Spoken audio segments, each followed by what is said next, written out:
Visit elmhurst.org to explore the new City of Elmhurst website. Find out the latest Elmhurst news, pay utility bills and parking tickets, report concerns, and much more. Elmhurst.org is an ideal way to discover what Elmhurst offers your business, your family, your life.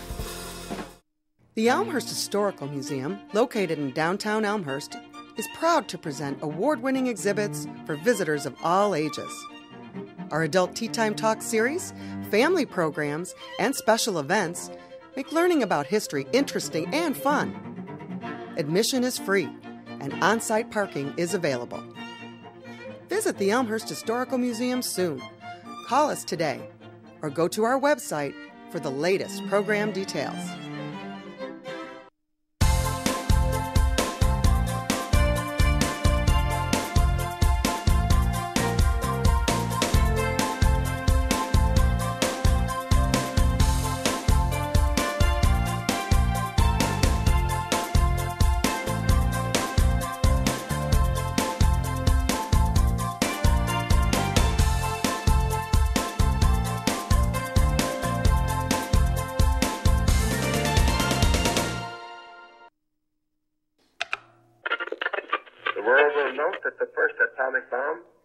On Hiroshima, a military base. We won the race of discovery against the Germans. We have used it in order to shorten the agony of war, in order to save the lives of thousands and thousands of young Americans. We shall continue to use it until we completely destroy Japan's power to make war. In August of 1945, U.S. bombers dropped 2 atomic bombs on Japan. The initial reaction of Americans was relief. It had ended the war. But in truth, it was the beginning of another threat, the beginning of the atomic era. Hi, I'm Patrice Roach of the Elmhurst Historical Museum staff, and today I'm here to take you on a tour of our new exhibit, Alert Today, Alive Tomorrow, which is all about the atomic era. Curated by Michael Shabach and Exhibits USA, Alert Today, Alive Tomorrow features more than 75 original objects from the era. The exhibit shows how Americans were flooded with messaging from images, media, and film that depicted the dangers of atomic energy. This heightened public rhetoric was an answer to evolving weapons technologies and shifting global politics. Although the threat of atomic annihilation eventually drifted to the background of American consciousness in the late 1960s, the atomic age left a legacy of governmental response and civic infrastructure that remains relevant today.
Alert Today, Alive Tomorrow is a national traveling exhibition from Exhibits USA that is making its national debut right here at the Elmhurst Historical Museum through March 18th.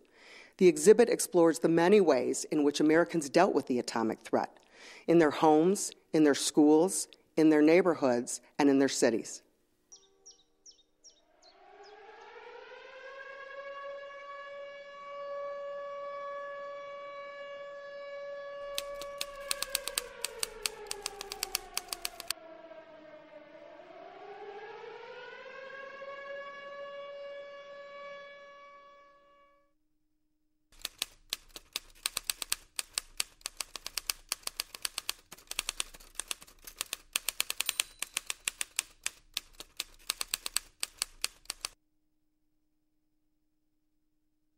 Well, I decided that we were having a Cold War, and everybody was having an atomic bomb test and all that stuff, and people were told, advised to build themselves fallout shelters.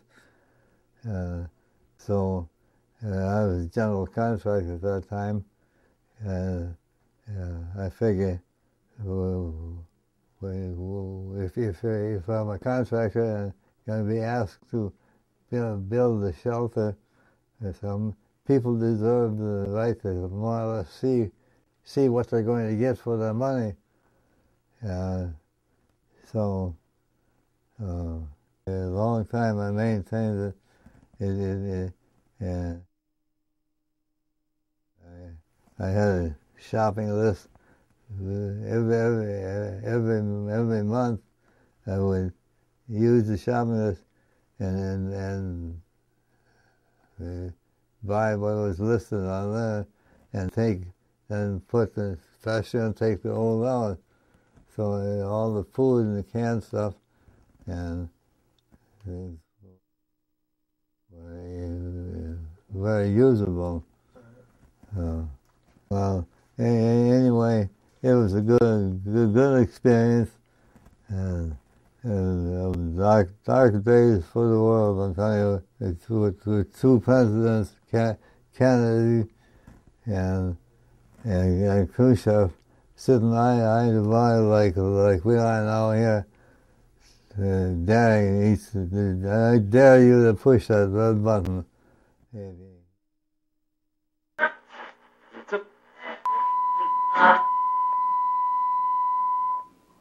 We interrupt our normal program to cooperate in security and civil defense measures as requested by the United States government.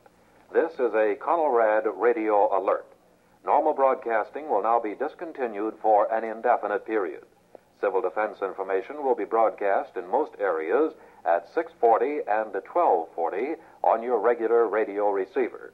All residents in and around Erie County will receive official Erie County Civil Defense bulletins on 640 kilocycles on your radio receiver, while the residents in and around Niagara County should tune to 1240 kilocycles. I repeat, normal broadcasting will be discontinued for an indefinite period. Civil defense information will be broadcast in most areas at 640 and 1240 on your regular radio receiver. Civil defense was an important aspect of preparing citizens for a nuclear attack.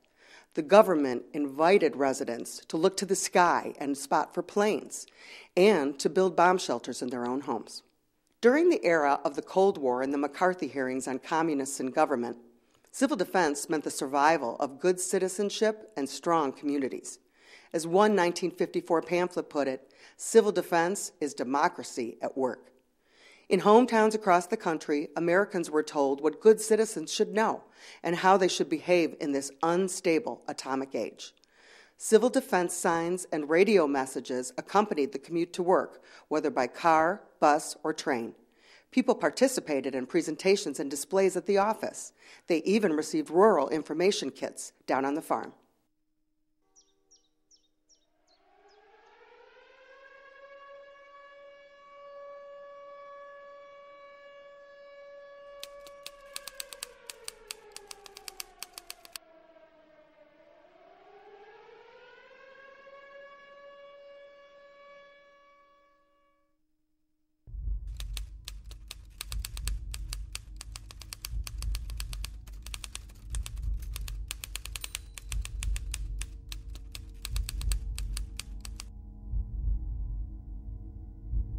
Okay, I started at the age of 18 in 1952, right after graduating from York High School. And jobs were at a premium for people that were not going on to college or were not 1A in the draft status.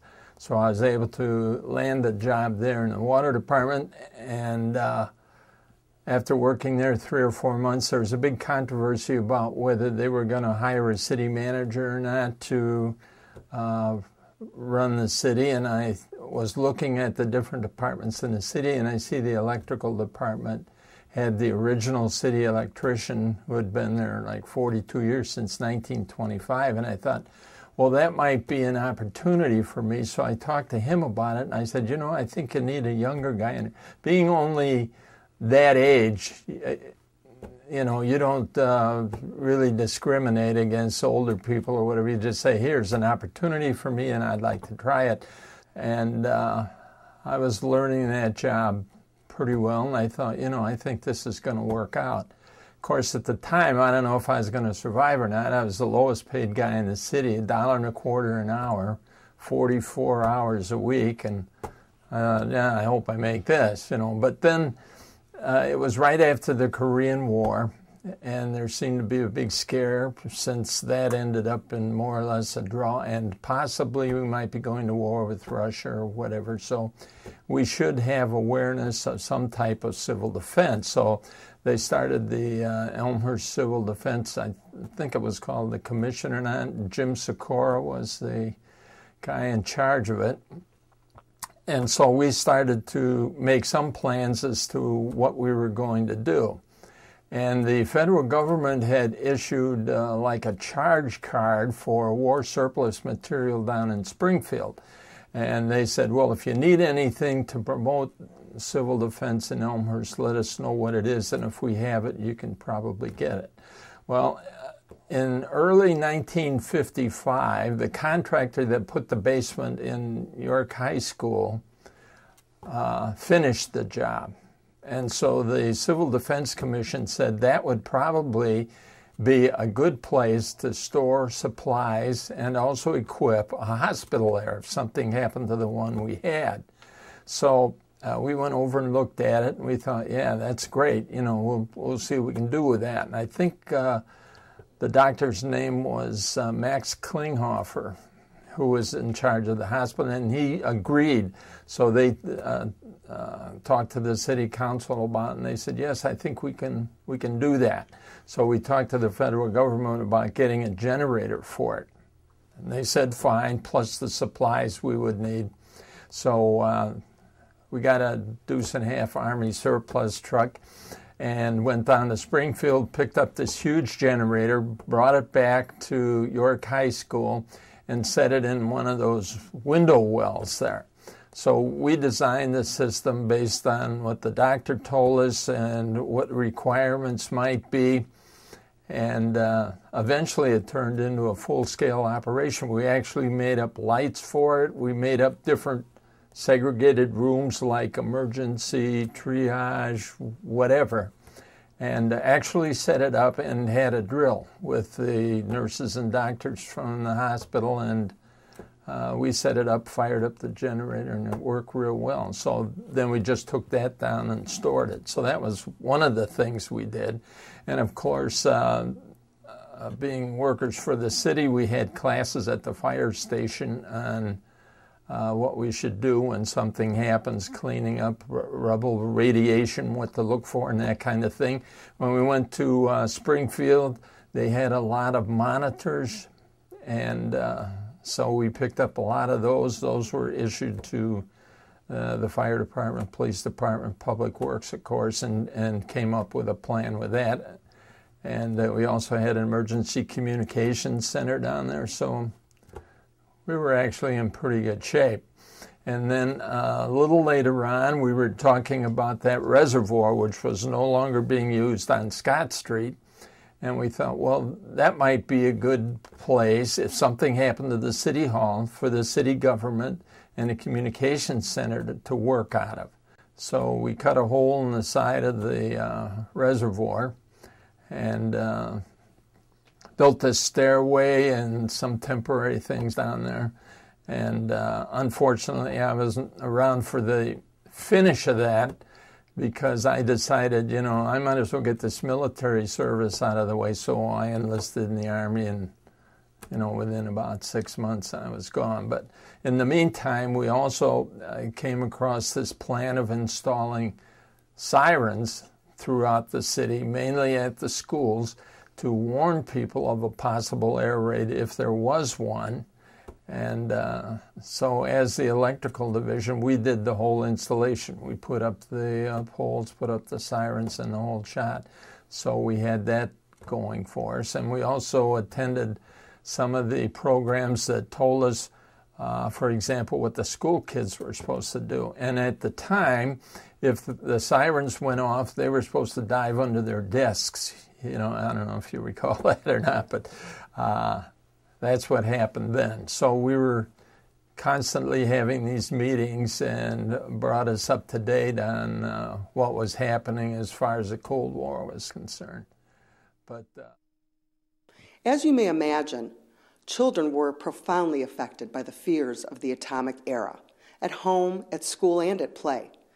Their toys incorporated themes of the atomic age, and at school they were told to duck and cover. Beedle-dum-dum, beedle-dum-dum, beedle-dum-dum. There was a turtle by the name of Bert, and Bert the turtle was very alert. When danger threatened him, he never got hurt. He knew just what to do.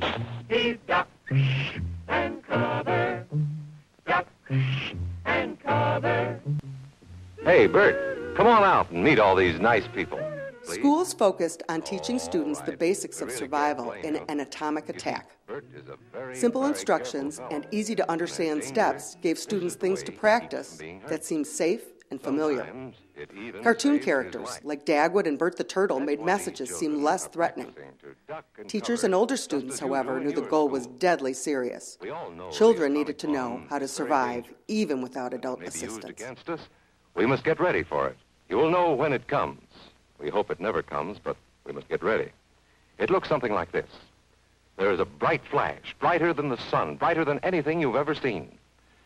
If you were not ready and did not know what to do, it could hurt you in different ways. It could knock you down hard or throw you against a tree or a wall. It is such a big explosion, it can smash in buildings and knock signboards over and break windows all over town. But if you duck and cover like Bert, you will be much safer. You know how bad sunburn can feel. The atomic bomb flash could burn you worse than a terrible sunburn, especially where you're not covered. Now, you and I don't have shells to crawl into like Bert the Turtle, so we have to cover up in our own way. First, you duck, and then you cover. And very tightly, you cover the back of your neck and your face.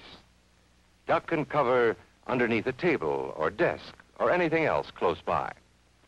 In Betty's school, they are talking about the atomic bomb, too. Betty is asking her teacher, how can we tell when the atomic bomb may explode? And her teacher is explaining that there are two kinds of attack, with warning and without any warning. The fears of the atomic era also infiltrated magazines, newspapers, and movies. No entertainment genre was more pessimistic about the impact of the atomic era than the movies. By 1960s, films exploring the disastrous side effects of atomic research and atomic testing were a Saturday cinema staple.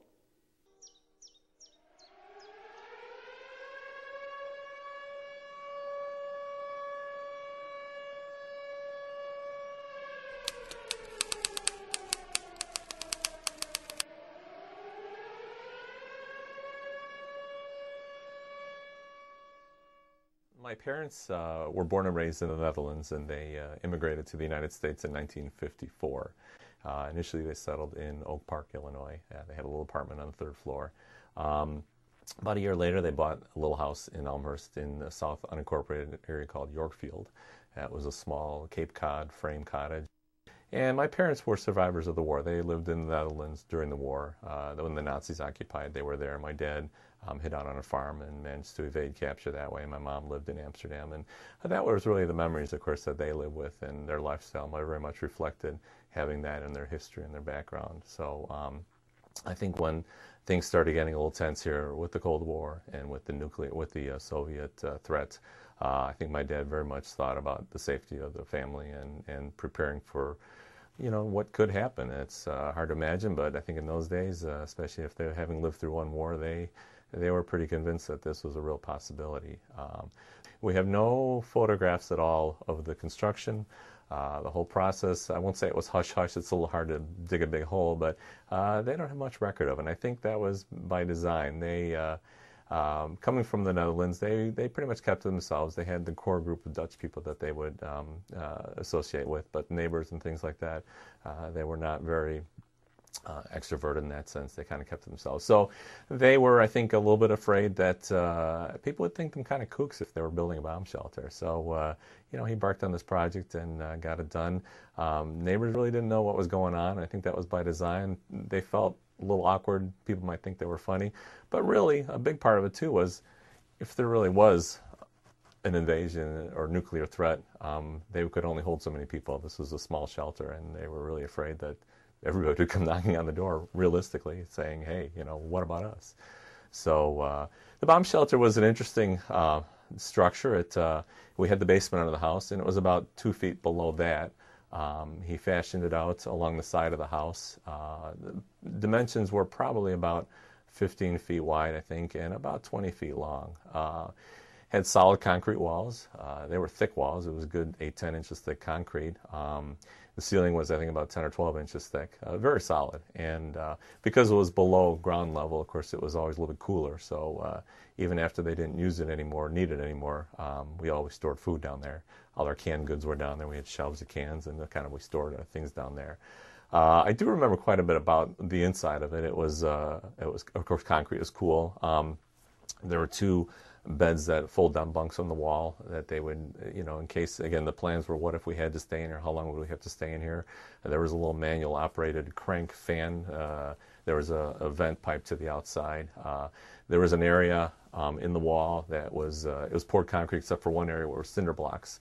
And we always had to keep a sledgehammer down there so that if we needed to escape or eventually get out of there and we couldn't go through the door, we could hammer our way out of there. The door into the bomb shelter was a solid frame door with a steel plate on either side, very heavy door, and then it had a big, huge bar that we could barricade it closed with. We always used to they stored water down there. I don't know how long he would plan to stay down there, but the house was connected, had its own well at that time because that was before well and septic came to that area. And so I think he was prepared that he could survive if he needed to. We are here on the second floor of the Elmhurst Historical Museum, where the staff has prepared a local component to the Alert Today, Alive Tomorrow exhibit. And I'd like to introduce you to Lance Tauser, our curator of exhibits. And Lance, can you please tell us a little bit more about this local aspect of the exhibit? Well, like with most of our traveling exhibits, we try to find a local component that we think will connect to our residents and our people that live in this area. And in this case, we did a fair amount of research about the Cold War and specifically the threat of an atomic blast, and Chicago being in such close proximity and really being considered a first strike threat. The O'Hare Airport, the train yards in downtown Chicago were all considered a first strike threat here in the Midwest. And so Elmhurst, as a city, took certain steps to prepare itself and its citizens, but also residents itself. So we actually took the local story from both perspectives. And so with regards to the city, as with its history, it's really been a very progressive kind of a government. And so it decided that take the threat seriously. It created these sort of, I guess you'd call them civil defense shelters, which were in the basement areas of some of the elementary schools. They were in retail basement areas. They leased space from retail businesses in town and underneath the post office as well. They also staffed and equipped a 200-bed hospital underneath York High School, which could treat radiation exposure and sickness. It had an operating table. It was fully stocked emergency hospital, specifically for Cold War instances. The city also really kind of took the alert aspect very seriously. They installed special sirens. There were ones that had a certain blast if there was a potential threat, a certain blast if there was a real threat, and a certain blast that a bomb went off. And those were all installed in the city. We also took the perspective of a resident, what it was like to live as a resident here in Elmhurst, knowing that there was this threat of a bomb, and how they sort of took steps. And we had a number of instances where people either decided to build a bomb shelter underneath their house, or they decided to educate themselves and take special training courses and that kind of thing. So the exhibit really features quite a number of items from our collection of civil defense materials, from fallout shelter materials as well, but also features these interesting kiosks where we videotaped these testimonials of these people who went through the Cold War, and they're kind of housed in these interesting looking civil defense supply looking boxes, but you'll find that they really took this threat seriously, and you'll hear it in their testimonials, and you'll hear it in these video, and I hope at some point people will come to the exhibit and look at the artifacts, but take the time to look at the interviews and hear their fellow Elmhurst residents talk about their experiences during the Cold War. And you just lift up the phones here, and you'll be able to hear what they have to say about the Cold War.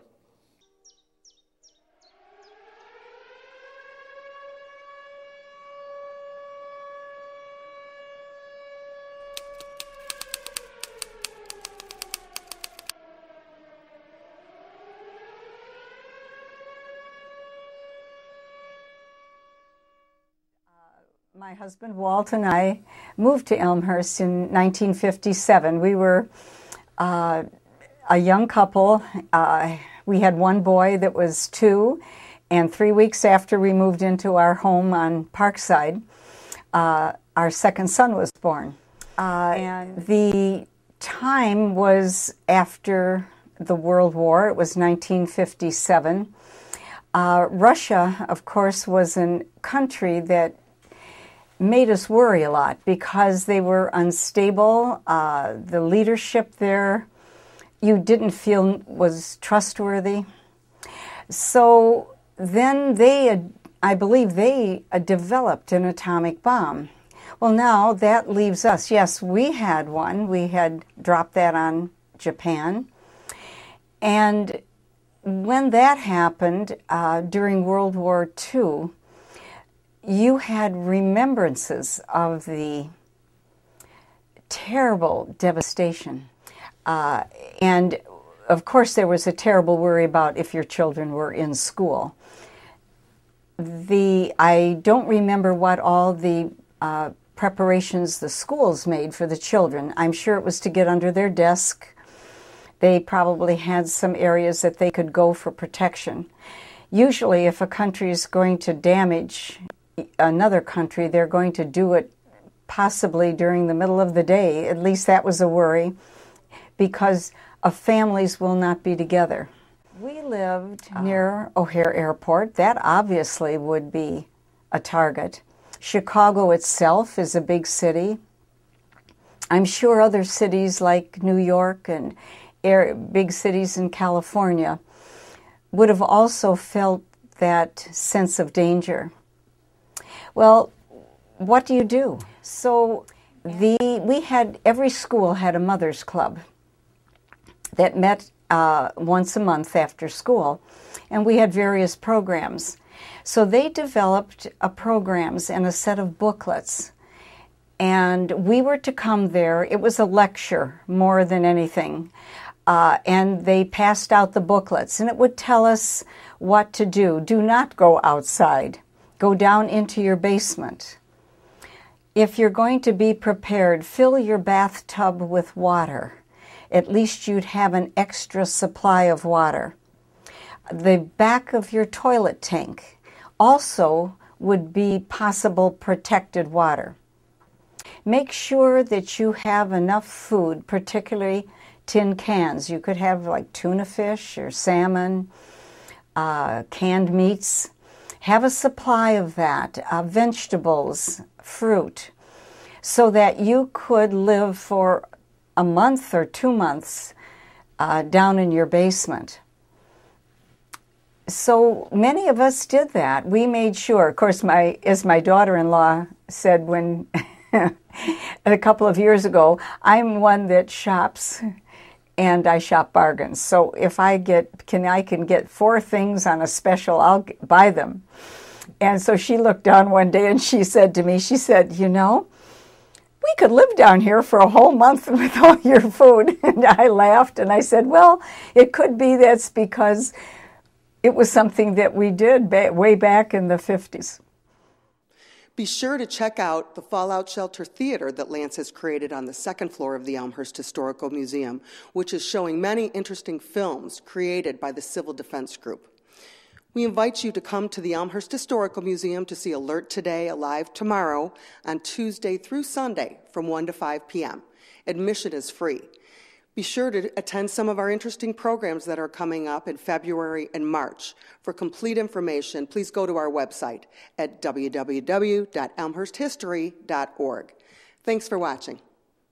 You may be in your schoolyard playing when the signal comes. That signal means to stop whatever you are doing and get to the nearest safe place fast. Always remember, a flash of an atomic bomb can come at any time, no matter where you may be. You might be out playing at home when the warning comes. Then be sure to get into the house fast, where your parents have fixed a safe place for you to go. If you are not close to home when you hear the warning, go to the nearest safe cover. Know where you are to go, or ask an older person to help you. You know the places marked with the S sign? They're safe places to go when you hear the alarm. If there is a warning, you will hear it before the bomb explodes. But sometimes, and this is very, very important, sometimes the bomb might explode without any warning. Then the first thing we would know about it would be the flash. And that means duck and cover fast, wherever you are. There's no time to look around or wait. Be like Bert. When there is a flash, duck and cover, and do it fast. Here are some older boys showing what to do if the flash comes when you are not in the classroom. This is what to do if you should be in a corridor. You duck and cover tight against the wall this way. Remember to keep your face and the back of your neck covered tightly. Try to fall away from windows or doors with glass in them. Then, if the glass breaks and flies through the air, it won't cut you. You might be eating your lunch when the flash comes. Duck and cover under the table. Then, if the explosion makes anything in the room fall down, it can't fall on you. Getting ready means we will all have to be able to take care of ourselves. The bomb might explode when there are no grown-ups near. Paul and Patty know this, and they're always ready to take care of themselves. Here they are on their way to school on a beautiful spring day. But no matter where they go or what they do, they always try to remember what to do if the atom bomb explodes right then. It's a bomb. Duck and cover. Paul and Patty know what to do. Paul covered the back of his head so that he wouldn't be burned, and Patty covered herself with the coat she was carrying. They knew how to duck and cover. They acted right away when the flash came. If they had been at this doorway when the bomb flashed, Paul and Patty would have ducked and covered this way, like this girl. Heavy doorways are a good place to duck and cover. She will be safer, too. Here's Tony going to his Cub Scout meeting. Tony knows the bomb can explode any time of the year, day or night. He is ready for it. Duck and cover. Attaboy, Tony. That flash means act fast. Tony knows that it helps to get to any kind of cover. This wall was close by, so that's where he ducked and covered. Tony knew what to do. Notice how he keeps from moving or from getting up and running? He stays down until he is sure the danger is over. The man helping Tony is a civil defense worker. His job is to help protect us when there is danger of the atomic bomb. We must obey the civil defense worker. We must know how to duck and cover in the school bus or in any other bus or streetcar. Duck and cover. Don't wait. Duck away from the windows fast. The glass may break and fly through the air and cut you. Sundays, holidays, vacation time, we must be ready every day, all the time, to do the right thing if the atomic bomb explodes. Duck and cover. This family knows what to do, just as your own family should.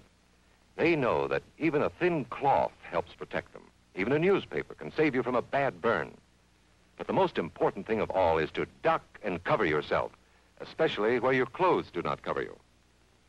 No matter where we live, in the city or the country, we must be ready all the time for the atomic bomb. Duck and cover. That's the first thing to do, duck and cover. The next important thing to do after that is to stay covered until the danger is over. Yes, we must all get ready now, so we know how to save ourselves if the atomic bomb ever explodes near us. If you do not know just what to do, ask your teacher when this film is over. Discuss what you could do in different places if a bomb explodes. Older people will help us as they always do, but there might not be any grown-ups around when the bomb explodes. Then, you're on your own. Remember what to do, friends. Now tell me right out loud. What are you supposed to do when you see the flash? Duck and cover. Duck and cover. Duck and cover. The Elmhurst Historical Museum, located in downtown Elmhurst, is proud to present award-winning exhibits for visitors of all ages. Our Adult Tea Time Talk series, family programs, and special events make learning about history interesting and fun. Admission is free, and on-site parking is available. Visit the Elmhurst Historical Museum soon. Call us today, or go to our website for the latest program details. Hi, I'm John Quigley, President and CEO of the Elmhurst Chamber of Commerce and Industry. In these challenging economic times, it's imperative that our residents and businesses band together to not only shop Elmhurst, but buy Elmhurst whenever possible. We have great stores in our city center, Spring Road, Butterfield Road, York and Villette Streets, St. Charles and Route 83, North Avenue and Lake Street, along North York and even Grand Avenue. I ask for your help. Let's keep our tax dollars in Elmhurst.